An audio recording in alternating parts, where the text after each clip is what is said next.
Y tenemos un parámetro, el de los militares, que es totalmente diferente porque los militares tienen su razón de ser, pero no tienen la importancia de quien está cuidando la vida de las personas. Y al militar sí le dan el 100%, porque la fuerza de las armas. Entonces a ellos sí le dan. Entonces los médicos dicen, esto no es posible. Nos jubilan, pero con una jubilación que sea aceptable. ¿Por qué me quieren jubilar a los 65 si soy aún apto?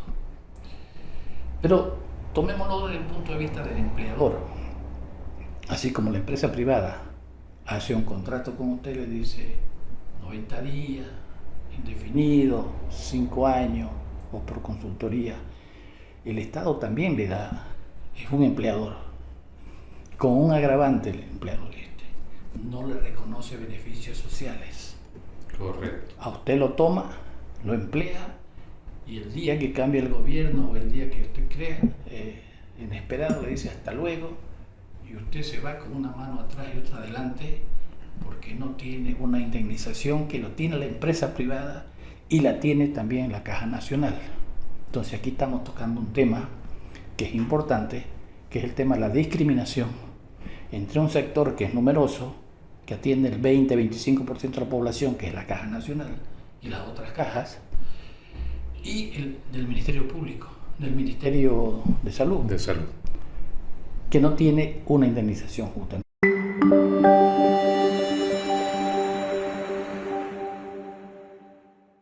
Amigos todos, reciban nuestro cordial saludo. Actualidad informativa en la responsabilidad y contingencia de compartir información de interés de la opinión pública.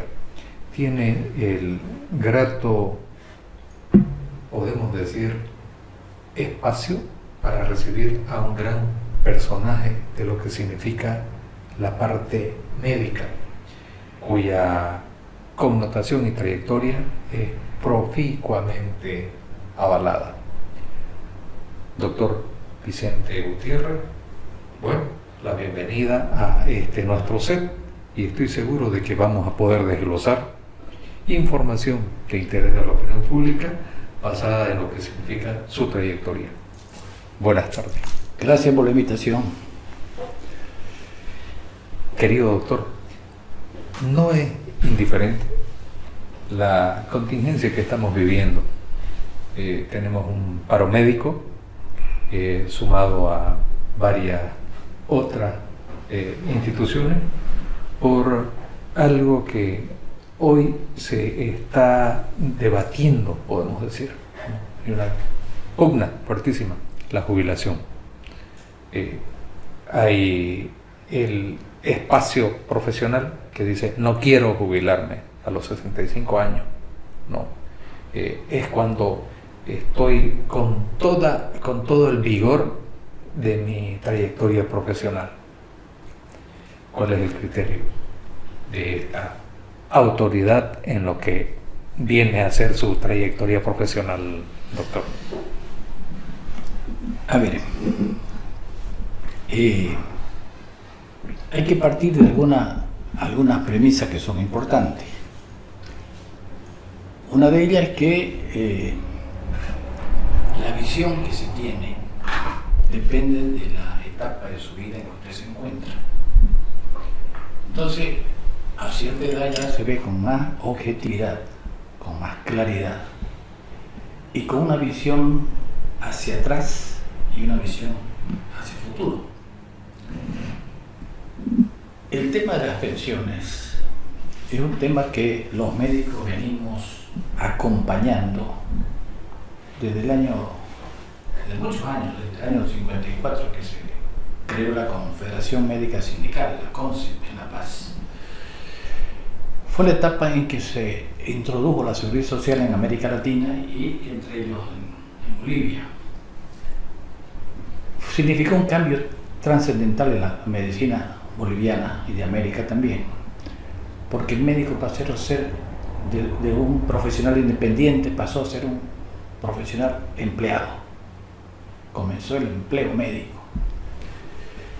Obviamente, con sus idas y sus vueltas, hasta que el año 71 se crea el Colegio Médico de Bolivia, bajo un lineamiento de algunos médicos, pero se crea en la dictadura de Hugo Mansell Suárez.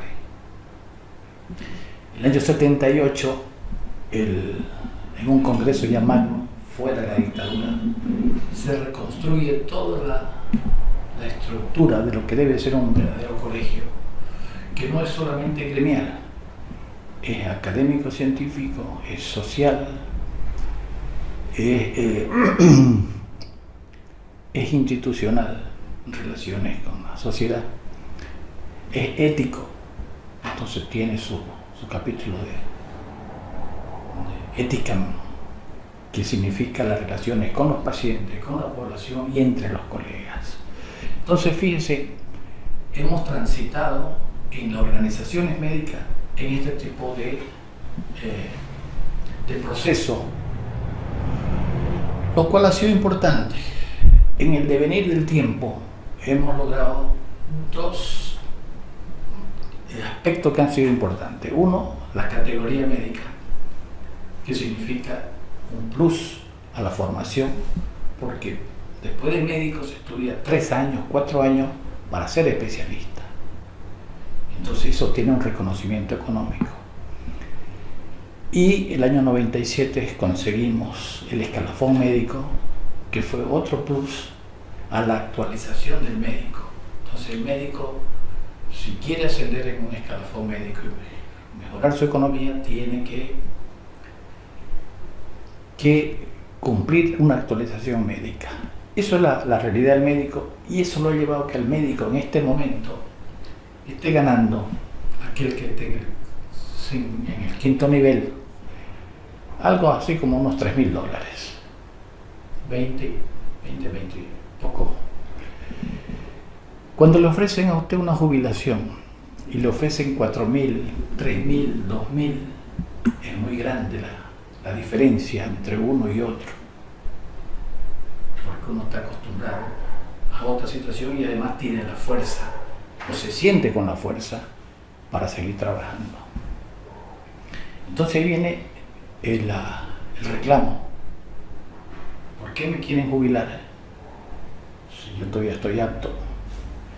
Pero no es solo el apto, el que esté apto para trabajar, sino que con una jubilación que no condice con lo que yo en este momento estoy ganando. Y tenemos un parámetro, el de los militares, que es totalmente diferente, porque los militares tienen su razón de ser, pero no tienen la importancia de quien está cuidando la vida de la persona. Y al militar sí le dan el 100%, porque la fuerza, las armas. Entonces a ellos sí le dan. Entonces los médicos dicen, esto no es posible. Nos jubilan, pero con una jubilación que sea aceptable. No es equitativo. No es equitativo. Lo mismo que los políticos pueden seguir, digamos. Entonces tampoco es equitativo. No sé, habrá que analizarlo en su momento. Entonces ese es un tema. El tema, la diferencia entre el activo y el pasivo. El médico en actividad médica y el médico en actividad de jubilación. Un poco lo mandan a un asilo, porque con los niveles que le hacen de 20 a 4, 20 a 3, en algunos casos a 2, viene la protesta. Entonces tenemos que entender esa protesta como legítima, porque es mucha la diferencia. Vamos al segundo aspecto, el tema de la renovación de la vida. La vida, al fin y al cabo, son procesos que comienzan con el nacimiento y acaban con la muerte. Pero todo está relacionado a lo mismo. Conversábamos con usted de la obsolescencia de las máquinas. Correcto. Hablábamos de la obsolescencia programada. Entonces el celular, después ya no le encuentra el repuesto, lo tiene que botar. ¿Por qué es necesario eso? Porque eso va generando fuentes de empleo y se va a estar activando, digamos, la tecnología para que la gente siga trabajando en nuevos proyectos. Lo mismo sucede con el cuerpo humano. Nosotros no tenemos las mismas células en todos los sistemas. Se llama apoptosis, la muerte celular programada. Por eso es que envejecemos, porque esa renovación de células no es por al 100%.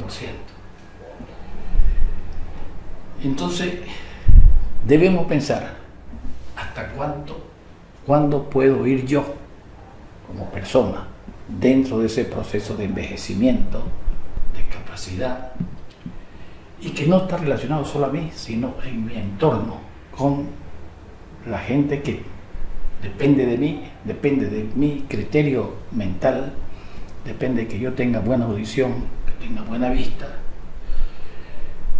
Y esa situación tenemos que entenderlo como un proceso de deterioro.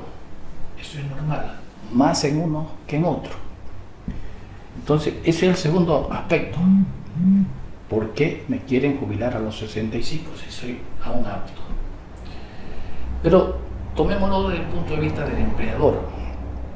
Así como la empresa privada hace un contrato con usted, le dice 90 días, indefinido, 5 años, o por consultoría, el Estado también le da, es un empleador, con un agravante el empleador no le reconoce beneficios sociales. Correcto. A usted lo toma, lo emplea, y el día que cambie el gobierno o el día que usted crea, inesperado, le dice hasta luego, y usted se va con una mano atrás y otra adelante, porque no tiene una indemnización que lo tiene la empresa privada y la tiene también la Caja Nacional. Entonces aquí estamos tocando un tema que es importante, que es el tema de la discriminación entre un sector que es numeroso, que atiende el 20-25% de la población, que es la Caja Nacional, y las otras cajas, y el del Ministerio Público, del Ministerio de Salud. De Salud. Que no tiene una indemnización justa. Entonces, porque si usted trabajé 25, 30 años, usted tiene 30 salarios. 30 salarios por $2.000 o $3.000 le dan para abrir alguna actividad, pero el empleo público se va como llegó, diga. Entonces, esa es otra de las desigualdades, es otro de los problemas que hay que plantearlo y que este paro médico no lo está planteando. Debería hacerlo. ¿Hasta cuándo vamos a tener desigualdad bajo el mismo trabajo médico, la misma responsabilidad, la misma capacitación, pero con diferentes beneficios sociales? Entrando en lo puntual de la ley de pensiones, el proyecto de ley del 035, hay que verlo desde un punto de análisis económico, pensando en el éxito que pueda tener en la movilización de los médicos actualmente.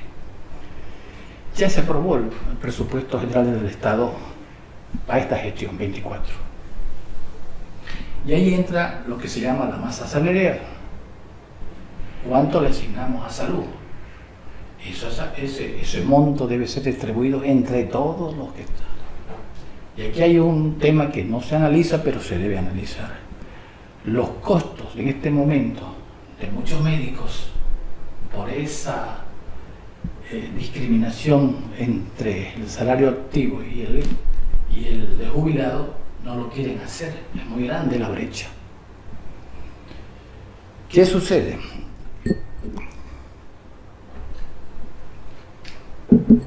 Con la misma masa salarial, usted podría contratar al doble de médicos, de todos los que se jubilan, porque el que ingresa al sistema ingresa aproximadamente con 7.000, 8.000 bolivianos. Entonces podríamos darle mejor salud a la población porque tenemos más ítems. Y aquí surge algo importante, que si usted ve la marcha, que es incongruente. Los que están defendiendo que no se vaya la gente mayor es la gente joven. No se vayan, como si ellos no necesitaran comida, vivienda, atención a los hijos, escuela, eventualmente vacaciones, porque cuando usted comienza a hacer su vida, sus necesidades son mayores. Correcto. Cuando está en la etapa final, no es lo mismo, porque sus obligaciones ya no las tiene, ya sus hijos crecieron. Entonces, pero al margen de eso, ya su capacidad no es la misma tampoco. Pero por esas diferencias es que la gente no quiere irse. Entonces, desde el punto de vista económico, habrá que verlo. Primero, que no se puede hacer en esta gestión. Tendrá que ser una lucha larga, difícil. No creo que se logre convencer al gobierno, porque no está en el gobierno decir sí o no. El gobierno tiene un límite de inversión, un límite de gasto. El otro tema es que Bolivia está desde el punto de vista legal inserta en los tratados internacionales.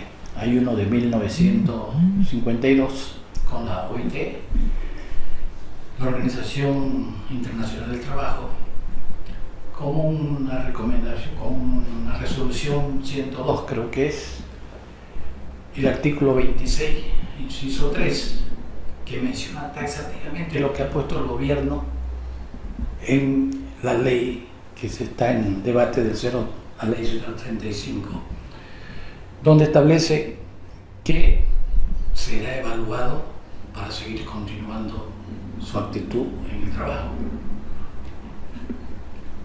Entonces, el argumento legal del gobierno es muy sólido, porque nosotros respetamos todo, sea central obrera, sea colegio médico, sea maestro, respetamos la OIT. Entonces, ese es un punto que difícilmente se podrá rebatir, porque está dentro de la resolución internacional.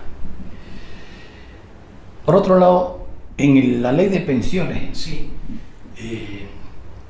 establece los artículos 45, 46, establece primero el mecanismo de jubilación. En muchas veces se lo he invitado al profesional a jubilarse, en otros directamente le han sacado su tarjeta de marcar la tarjeta y lo han sacado. En todo esto viene las amistades, vienen los partidos políticos, viene todo para mantenerse usted. De todas maneras, la ley de pensiones actual, que nosotros la combatimos en ese momento, el año 97, es la vigente y es la que hay que aceptar. Queda por analizar el tema de los recursos humanos. La faja etaria de los médicos es diferente cuando usted está en la etapa inicial y hace una emergencia y aguanta 24 horas de turno, porque está con la fuerza de la juventud, con el conocimiento, y usted ahí comienza a hacer su experiencia. Ya cuando llega a los 65 años usted tiene experiencia, sí, pero también puede tener otra actividad que es la enseñanza, y eso no hay límite. En la universidad no hay límite, usted puede ser un docente hasta que muera. Entonces creo que en eso debemos reconocer de que actividades hay, lo mismo que la actividad privada. Entonces el médico se jubila de su fuente de trabajo, del Estado, pero no se jubila de la actividad privada. De su experiencia, de su trayectoria. ¿No? Eso está dentro de cada uno, ¿no es cierto? Pero no hay que despreciar la gente que viene, porque también uno en su momento debe comenzar a tener experiencia. Ninguno puede ser eterno. Entonces tiene que haber el proceso de renovación de todos los recursos, no solamente en la medicina, en todos los aspectos, porque ese tema también es importante. Esto no es un tema contra los médicos, este es un tema contra todo el sistema de jubilación en todas las actividades que son contratadas con gobierno o privadas, ¿no? Doctor, he seguido atento la pedagógica, podemos decir, interpretación suya en los diferentes escenarios y contingencias que estamos atravesando, ¿no?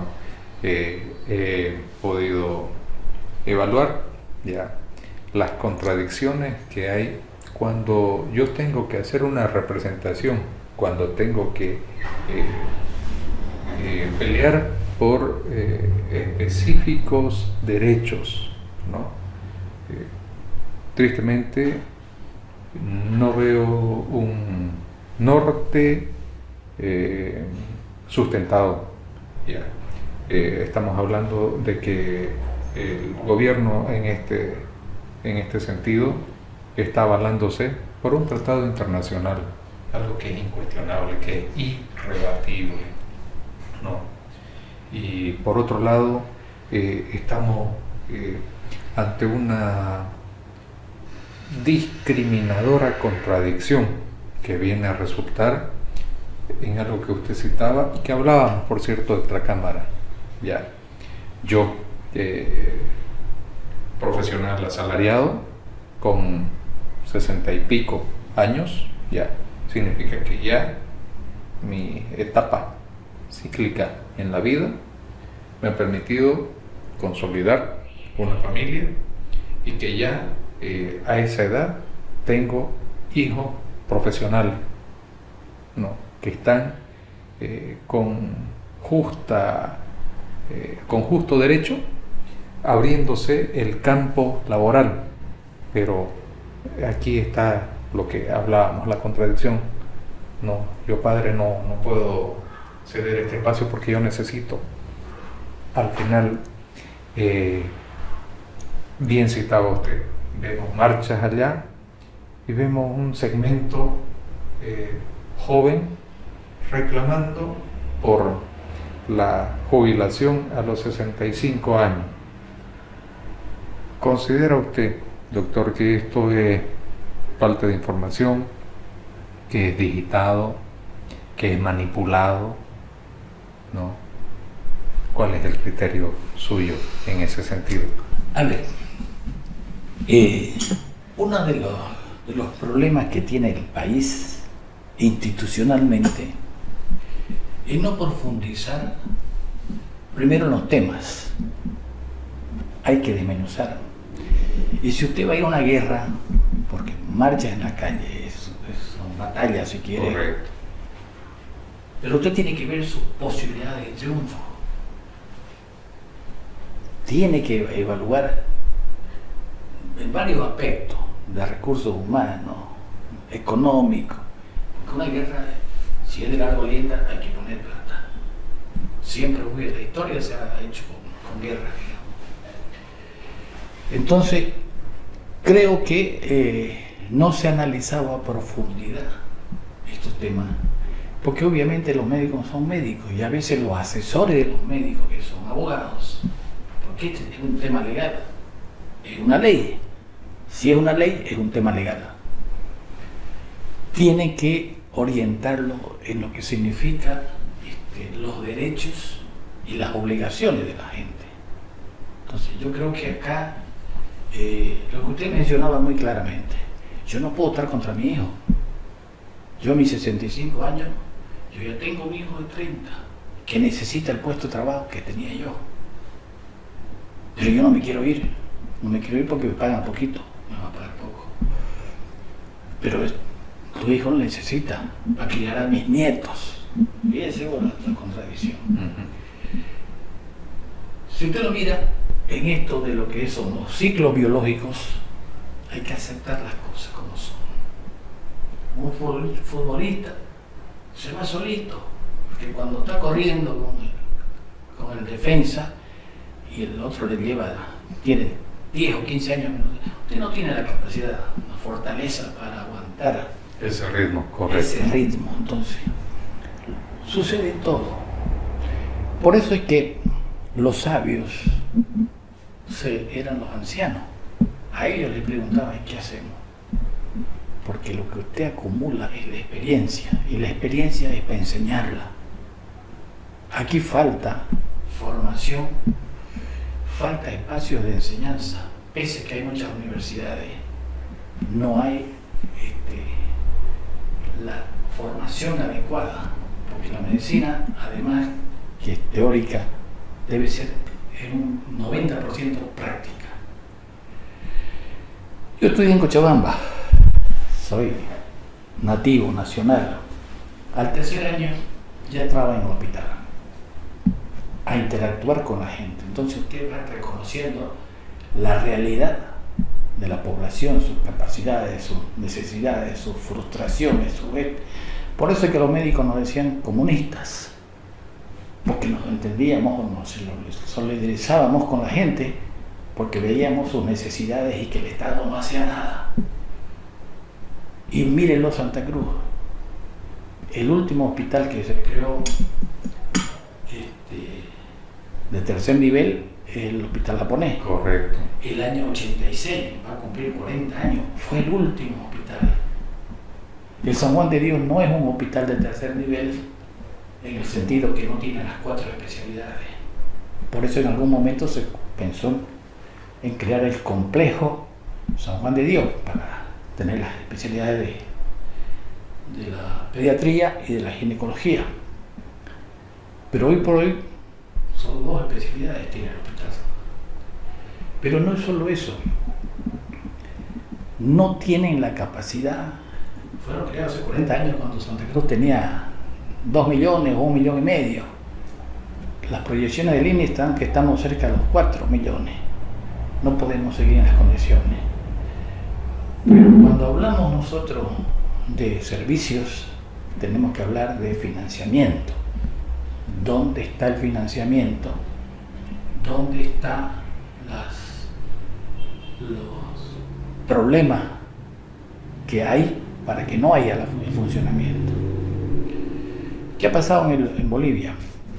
Se ha perdido lo que establece la ley en el tema médico, la ley del 3131, que es del ejercicio médico, que usted para entrar a un servicio debe dar un concurso de mérito, la meritocracia.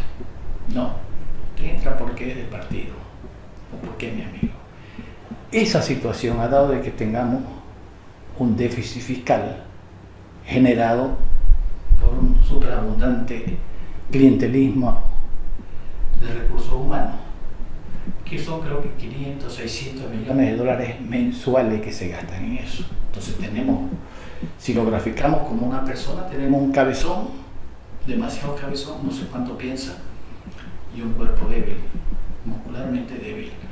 Entonces, si nosotros, al margen de lo que estamos hablando de que necesitamos la renovación, esa renovación se hace en el marco de la ley establecida de concursos de mérito, meritocracia, va a inducir a que los médicos tengan que tener actualización médica, vayan a cursos, vayan a congresos.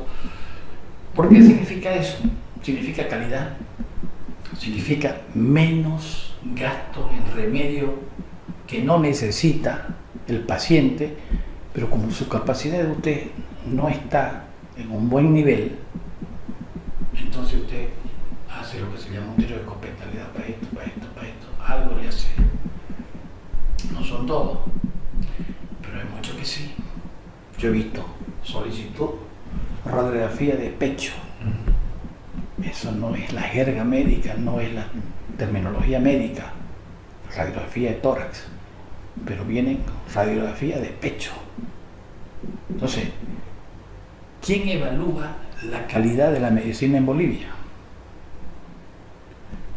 Solo pueden hacerlo los pares, pero cuando usted tiene una sociedad científica, no hay ni el 10% de los especialistas en esa sociedad, o sea, no usufructúan de la especialización, de la actualización médica que le pueden brindar. ¿Cuál es el resultado? No tenemos una medicina a nivel, digamos, masivo, que sea de calidad. Entonces, estoy explotando demasiado la tecnología para preguntarle a la máquina lo que yo no sé. Entonces, lo que se plantea con el proyecto de ley del 035 creo que abre muchos caminos a ser analizado. Calidad de medicina, calidad de profesionales, ingreso laboral, jubilación, actualización médica. Hay un montón de situaciones y que creo que amerita que se baje a las bases, se les pregunte qué es lo que quieren, porque hasta ahora no hay asambleas médicas regionales, es directamente una resolución del Consejo Médico Nacional. Entonces, estamos lo mismo que el gobierno. La cúpula decide por todo el país, o decide por decreto supremo y lo hace a un lado al Parlamento. Nosotros creo que debemos llevar a un debate, pero no un debate sordo, un debate lógico, razonado, fundamentado, para que podamos llegar a establecer cuáles son nuestras fortalezas y debilidades en esta situación. Yo creo que hay soluciones, pero eso tenemos que buscarla. De hecho, tengo alguna propuesta, pero tendrá sus instancias donde hacerla, digamos. Doctor, viendo yo y haciendo un parangón entre lo que significan las diferentes pugnas, ¿no? Políticas, por un lado, ¿ya? Porque definitivamente, y no es que mezclemos las cosas, pero vamos a citarlas por nombre y apellido, ¿no? Trataré de ser ordenado en el criterio que voy a compartir, ¿no? Uno, habla usted de un centro de tercer nivel como el emblemático Hospital Japonés, con más de 40 años de vida, ¿no? Con muchas carencias, con muchas debilidades, ¿no? En la cual la participación del Estado ha sido menos que básica, ¿no? En la edificación de este nosocomio hubo participación del gobierno japonés. Total. Que por lo que significa su gente en las diferentes comunidades, como citarle Okinawa, ¿no? Decidieron de que era pertinente darle calidad en atención médica, ¿no? Y hubo personajes que contribuyeron a que esto sea una realidad. Eso en cuanto a lo que significa la discriminación hacia esta región del país, ¿no? Entremos ahora en el escenario de lo que es la responsabilidad, como bien cita usted. ¿Le puedo hacer una contribución? Pero claro que sí. A ver, ¿cómo es que se llega a un hospital japonés? Los japoneses tenían un problema, y lo siguen teniendo, de cáncer de estómago.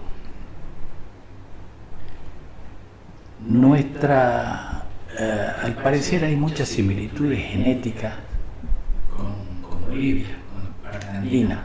Quizás será también un resultado de la histórica gesta mundial, la Segunda Guerra Mundial con el... No, esto viene de la etapa de migraciones de hace millones de años, ¿no? ¿Qué hizo el Japón? Instaló 3 hospitales gastroenterológicos, uno en La Paz, otro en Cochabamba y otro en Sucre, para estudiar la naturaleza de nosotros, cómo éramos, si teníamos o no teníamos cáncer. Cuando se planteó en Santa Cruz dijo, no solucionamos, nosotros no tenemos, nosotros comemos picante de gallina, no nos pasa nada. Hagamos un hospital general, un hospital de tercer nivel. Entonces, la visión del cruceño, y eso es lo que reclamo yo, la visión debe ser más allá de la coyuntura. Vamos más allá de lo que se pide en ese momento. Entonces se pidió un hospital japonés que inicialmente faltaba maternidad, se la hizo después, digamos. Pero tenemos un hospital que ha servido, que sirve, pero no es suficiente, nos falta. Y después vinieron, acotando eso, vinieron las reformas del sistema de salud, donde se dividió para la calidad primario y lo terciario para la gobernación. Y dejó el tema de financiamiento de ítems para el gobierno central. Y ese es uno de los problemas que tenemos. Diría yo, algo crónico, ¿no? Y entramos nuevamente en el tema que estamos debatiendo, ¿no? La jubilación a los 65 años. Bueno, yéndome yo a la contingencia, al escenario de lo que viene a ser la participación del colegio médico, ¿ya? Yo sostengo de que Santa Cruz es quien asume directrices y plantea objetivos reales, claros, ¿no? Hemos vivido históricamente muchos hechos que han marcado la vida del país como tal, ¿no? Entonces, quiero sentirme honrado ya en que nuestra región lidera este tipo de contingencia, ¿no? ¿Por qué es que hago este preámbulo, doctor?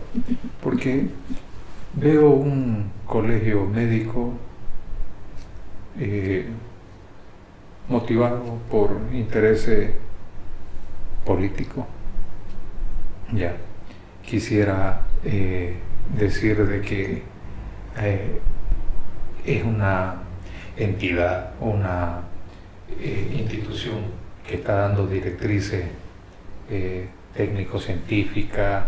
Citó usted varios términos antes de mi, si usted quiere, criterio. Ya. Hablaba de ética, ¿no? Hablaba de también lo que significa actualización en la parte profesional, ¿no? Pero en un criterio muy personal, y aquí tengo que hacer énfasis en eso, no veo ese norte del colegio médico desde ya hace bastante tiempo. Y sí veo que si usted quiere, el volumen está en las calles, y me gustaría en algún momento conversar con alguno de ellos para que me especifiquen qué es lo que están pidiendo o qué es lo que están buscando. Ya, un profesional de 30, 40 años pidiendo que no se jubile a los 65 años o quizás un poco menos. Ya. Entonces, verdaderamente es una contradicción inaudita, ¿no? Y vuelvo a decir, yo no entiendo que haya una circunstancia que no sea digitada, ¿no? Que no sea digitada. A ver, en ese tema, uno de las contribuciones de Santa Cruz al país en el tema de análisis social, económico, científico y profesional del colegio médico lo dio Santa Cruz cuando descentralizó el colegio médico. Antiguamente, hasta el año 96, eran 9 representantes de los colegios departamentales, eran representantes, no eran los presidentes, que sesionaban en La Paz todas las semanas. Y era una directiva de 9 miembros en La Paz, que sumados los 2 eran 18. Entonces, todas las decisiones del país se tomaban en esa cúpula. Cuando subimos nosotros, trazamos de forma analítica, concienzuda, fría si se quiere, y proyectándonos a futuro, que el poder debía estar en las regiones. Entonces, reformamos estatutos y quedaron en 4 la directiva nacional, y los representantes pasaban a ser los legítimos representantes, que eran los presidentes, con una reunión en el Consejo Nacional. Entonces, 9 departamentos más 4 directivas eran 13, 7 era mayoría. Entonces, las decisiones que se toman desde esa época hasta ahora emanan de una decisión de los 9 departamentos. Y la directiva nacional es un ejecutor de lo que propone el Consejo Nacional, que como le digo, son los 9 departamentos. Entonces, la injerencia política no creo que sea importante, porque hay diferentes corrientes dentro de la dirigencia, como con todo su derecho. Pero no es relevante, no es importante. Lo importante es la diferencia entre escala salarial de 20 y tantos a 4 que lo jubilan. Eso motiva. Ahí tenemos que centrarnos. ¿Cómo solucionamos ese problema? ¿Cómo le mejoramos la jubilación al médico? Estoy seguro que más de un médico, me pagas $1.000 y me voy, pero no me pagues después $300 o $500. No agregar mi participación en lo que significa mi conocimiento, ¿no? Mi conocimiento, mi experiencia, mi formación. Yo me he tirado 10 años formándome y ahora quiere pagarme 3.000 bolivianos. ¿Qué está queriendo? ¿Que yo vaya, qué sé yo, a sembrar papa o qué? No, entonces, yo le hablo con conocimiento de causa porque yo soy empleado de la Caja Nacional 28 años. O sea, yo sé lo que son todas las instancias que he pasado desde médico de emergencia, con todas las carencias que tiene un médico de emergencia, más ahora que un volumen muy grande, por todos los elementos. He llegado en su momento a ser administrador de la Caja Nacional, director del hospital, entonces conozco la dinámica. Por eso es que en cualquier instancia podemos analizar la vida institucional en un hospital, porque eso también hay que valorarlo y muchas veces no se valora. Entonces, porque no hay las instancias donde se debata estas cosas, no hay el espacio gremial, porque una asamblea es muy corta y está dirigida y tiene un objetivo muy claro. Y una asamblea son 2 horas, 1 hora, no es lo que se busca para representar. Creo que estamos con 20 y tantos mil médicos en el país, de los cuales hay muchos que son taxistas, hay muchos que son otras actividades sin dependencia del taxista, pero el taxista no tuvo una formación universitaria y él sí la tuvo. Además le cuesta al propio gobierno, le cuesta la formación de un médico. Pagar la universidad cuesta dinero y usted lo forma para no usarlo. Si no le da trabajo, ¿para qué lo formó? Entonces, hay una serie de contradicciones que creo que ameritan que se profundice en el tema, y cuando vamos a una lucha la vamos con un análisis bien profundo y seguro que se puede ganar. Entonces, este es un tema de que aún está por verse. De largo aliento. Como le digo, el presupuesto general del Estado ya fue aprobado. En esta época podemos pararnos de cabeza que no hay los recursos. O sea, podrá haber el compromiso para el próximo año, pero en esta gestión no hay los recursos. Sí, eso es correcto, está oleado y sacramentado, y eso sería transgredir la ley, ¿no? Y hasta ahora no conozco un temerario en ese sentido. Hay la reprogramación del presupuesto, siempre se hace en las instituciones, con algún crédito, alguna cosa, pero una vez al año, y generalmente en agosto, julio, agosto, septiembre, la reprogramación. Pero no vamos a perjudicar a la población. Yo creo que los medios, el colegio médico no debe estar en las calles. No debe estar en las calles. Debe haber otra forma donde nosotros negociemos, pero negociemos con aspectos fundamentales. Uno de ellos es de denigrarlo al médico, a bajarle de 20, fruto de su experiencia, su capacidad, su dedicación a un centro hospitalario, bajarlo a 2.000, 3.000, 4.000, que gana la gestora llamada así ahora el gobierno. No, definitivamente, doctor, que eso no está en tela de discusión, ¿no?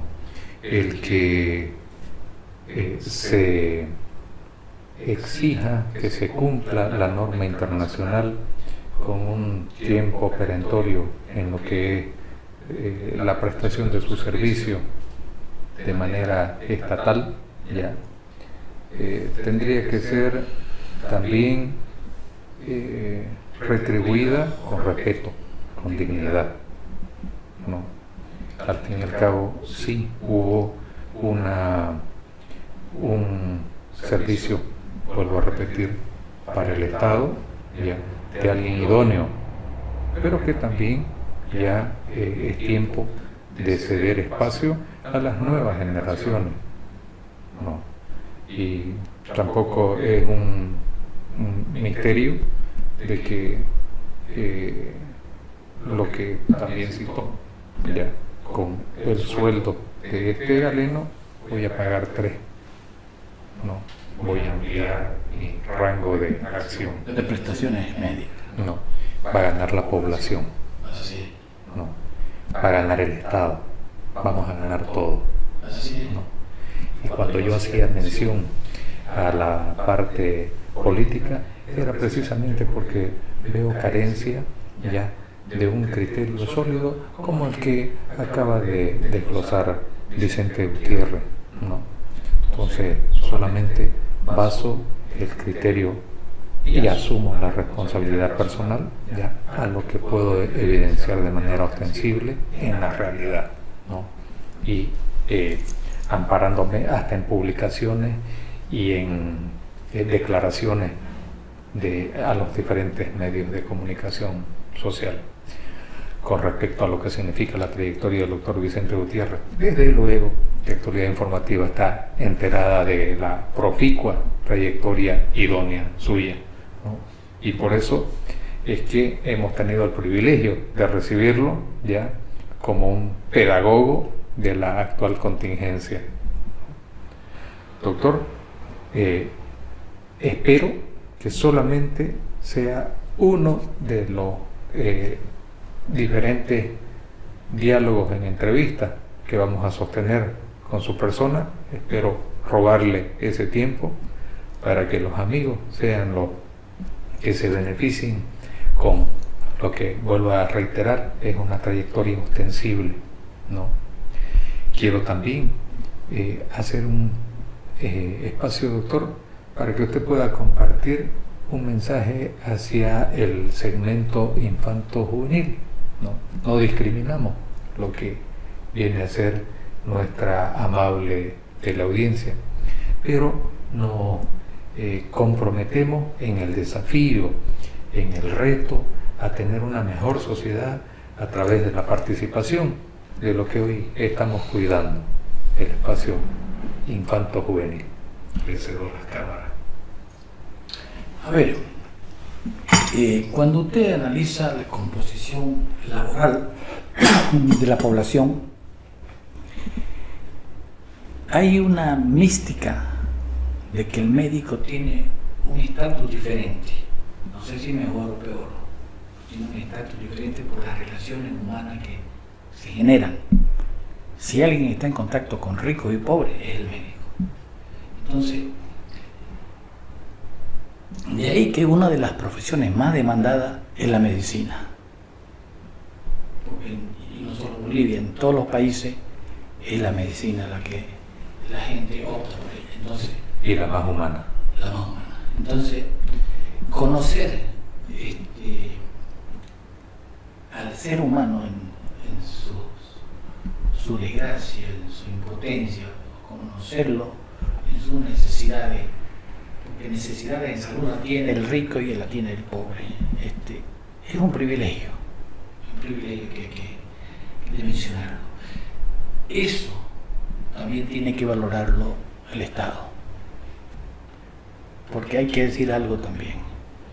La medicina del país en general está hecha por los propios médicos, porque el Estado no da becas, y si da las becas las da en el centralismo y las da muy pocas.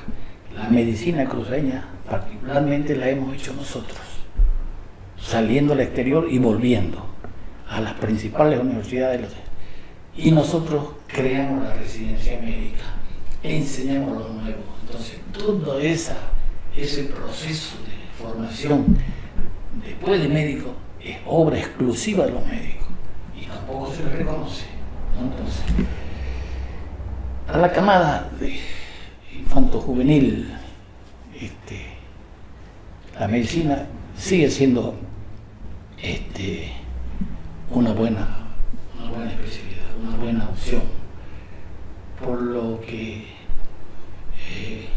no en términos económicos, porque en términos económicos, vuelvo a decirle, después del 54 que se creó el Seguro Social, tiene mucha dependencia laboral como empleado, pero sí puede desarrollar su potencialidad en la parte privada, y de hecho hay muchos médicos que se codean perfectamente con otras eminencias que hay afuera del país. De ahí que nosotros ya no necesitamos ir a operarnos la vesícula como era en los años 60, 70, se iban a Brasil a hacerse operar de vesícula. Hoy día estamos operando corazón, estamos operando cerebro, eso es obra de los cruceños, obra de los cochabaminos y paseños, que muchos de ellos fueron a México. El Seguro Social mexicano contribuyó muchísimo a toda la parte andina, y los países vecinos, Argentina y Brasil, Chile, contribuyeron a Santa Cruz, porque íbamos y nos recibíamos. Entonces, sigue siendo una opción interesante, y yo la vuelvo a recomendar, la volvería a recomendar, o sea, síganla. Alguien tiene que curarnos.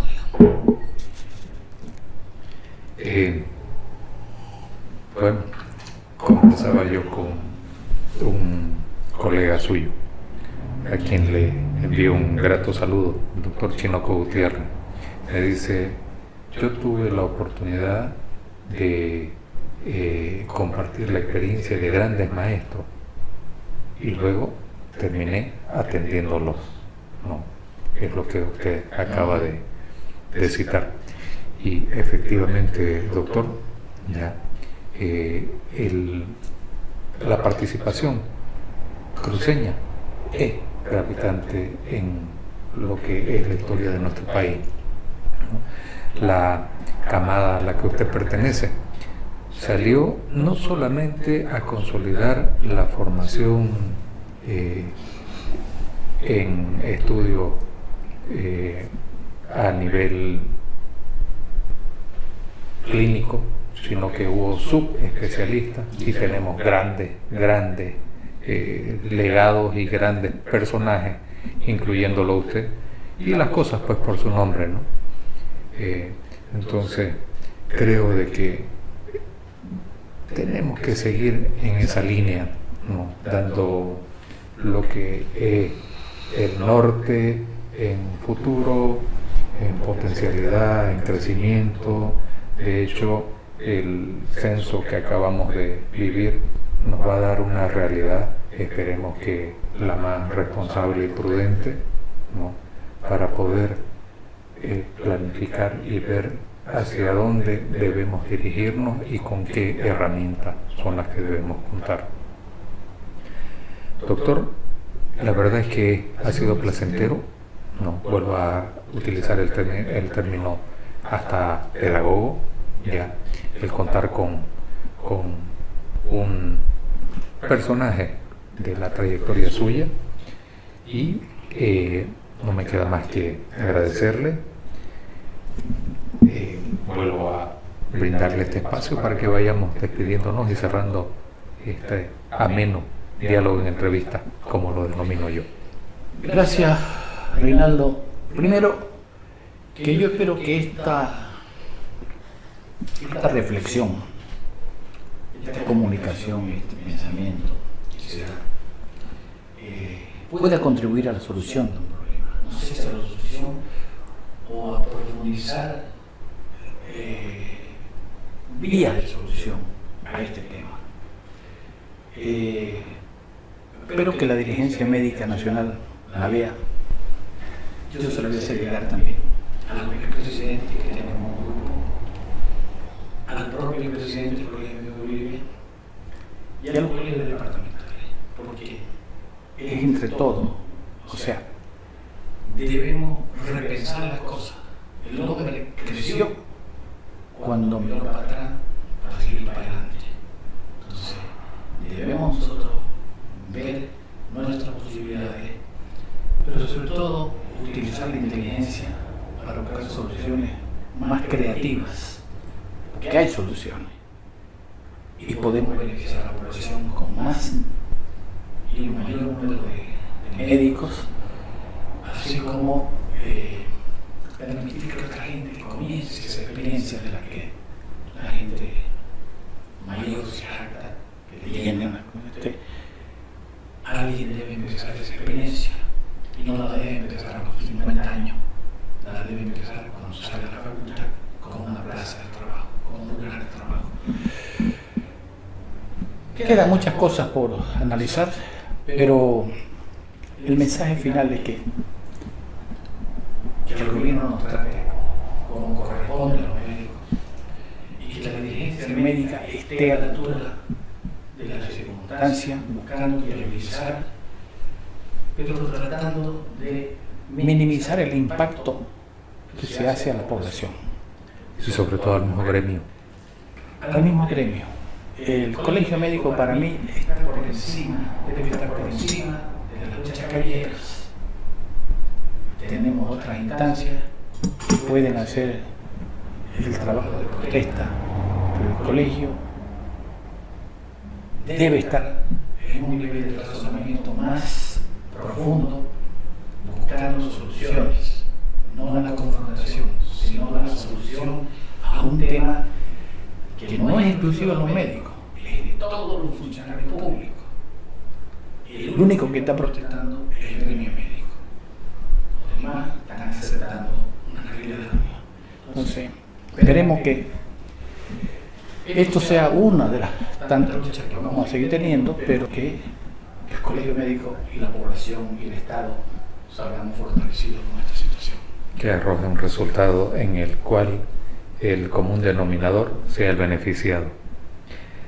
Amigos todos, por la preferencia en cuanto a lo que significa el tiempo de ustedes, muchísimas gracias y estaremos pronto en una nueva y otra entrevista en diálogo, como denomino, por su atención.